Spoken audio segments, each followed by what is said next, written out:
నమస్కారము. ఈరోజు నేను తెలగపిండి కూర చేస్తున్నాను. తెలగపిండి అంటే నువ్వుల పిండి చెక్క అన్నమాట. అది ఆడిస్తే చెక్క వస్తుంది. నువ్వులు ఆడిస్తే ఆ చెక్కను మనం పొడిగా చేసుకుని కూర చేసుకుంటాం. ఆ కూర చేస్తున్నాను ఈరోజు. ముందుగా 2 స్పూన్లు ఆయిల్, అంటే నేను ఒక 1/2 కేజీ పిండి చేస్తున్నాను, అందుకని అది ఆయిలే కాబట్టి 2 స్పూన్ల ఆయిల్ పోసుకోవచ్చు. జీలకర్ర కొద్దిగా ఎక్కువ వేసుకోవాలి. అలాగే 2 ఎండుమిరపకాయల ముక్కలు, 2 రెమ్మల కరివేపాకు, ఒక 1/2 స్పూన్ పసుపు,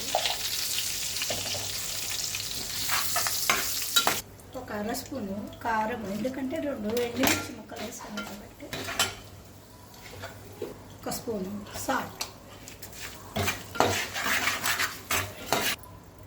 ఒక 1/2 లీటర్ నీరు,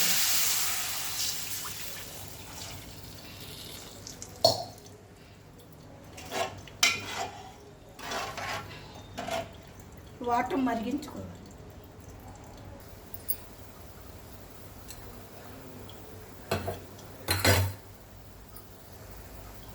ఇప్పుడు ఒక 15-20 ఎల్లుల్లిపాయ రెమ్మలు పైన పొట్టు తీసి కొద్దిగా నలగొట్టుకొని ఈ మరుగుతున్న వాటర్లో వేసుకోవాలి.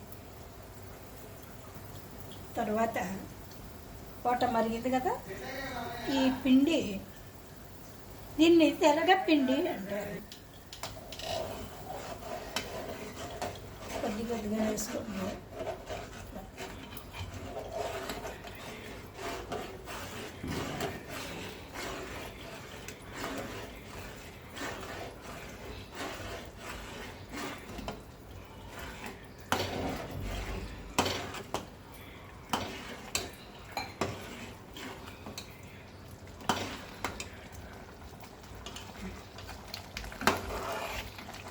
తక్కువ మంటలో పెట్టుకొని ఉడికించుకోవాలి.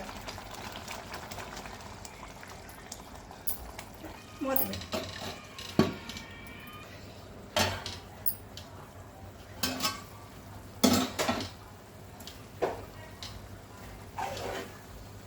ఇలా కదుపుకుంటూ ఉండాలి ఉడికే వరకు. వాటర్ ఉంది, వాటర్ ఎగిరే వరకు కూడా ఉడికించుకోవాలి. ఇది అసలు నువ్వుల నూనెతో చేస్తారు. నేను ప్రస్తుతానికి పల్లి ఆయిల్తోనే చేస్తున్నాను.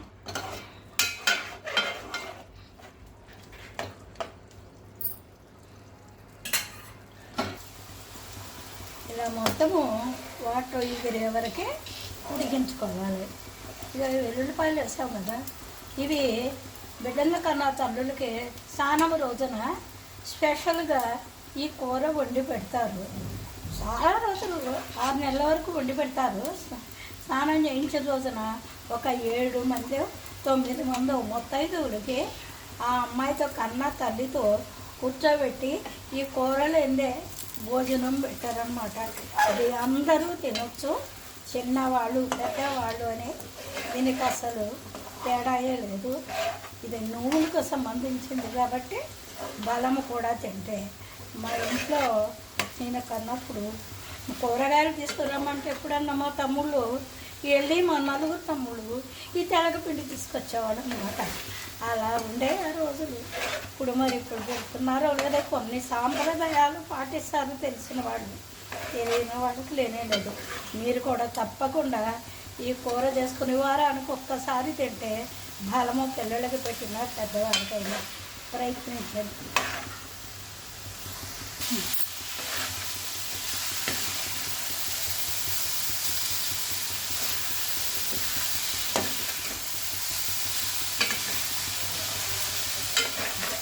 రెడీ, తెలగపిండి కూర రెడీ ఉంది.